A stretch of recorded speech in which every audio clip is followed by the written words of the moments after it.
After that, the United Nations were established with the promise to bring about peace, security, and the realization of human rights, which in fact meant a global management. One can analyze the current system of governance of world affairs by examining three events. The first is the event of the 11th September 2001, which has indeed affected the entire world for almost a decade. We recall that at the time, suddenly the news of an attack on the Twin Towers was broadcast, using numerous footages of the incident.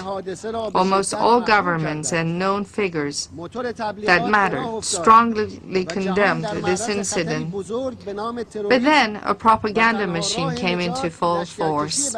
It was implied that the whole world was now exposed to a huge danger, namely that of terrorism, and that the only way to save the world would be to deploy forces into Afghanistan. Eventually, Afghanistan and shortly thereafter, Iraq were occupied. Now please take note. It was said that some 3,000 people were killed on September 11, for which we are all very saddened. Yet, up until now, in Afghanistan and Iraq, hundreds of thousands of people have been killed, millions wounded and displaced, and the conflict is still going on and expanding. In identifying those responsible behind the September 11 attacks, there were three viewpoints. First, that a very powerful and complex terrorist group able to successfully cross all layers of the American intelligence and security carried out the attack. This is the prevalent viewpoint, which has been supported mainly and advocated by American statesmen. Second, that some segments within the U.S. government orchestrated the attack to reverse the declining American economy and its grips on the Middle East in order to save the Zionist regime. The majority of the American people, as well as most nations and politicians around the world, agree with this view. Third, it was carried out by a terrorist group, but that the American government supported and took advantage of the situation.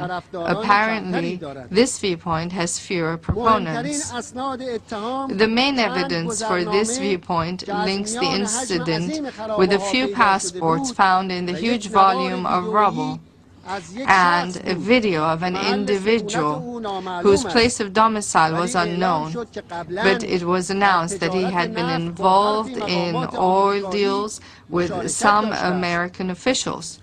It was also covered up and said that due to the explosion and fire, no trace of suicide attackers was found.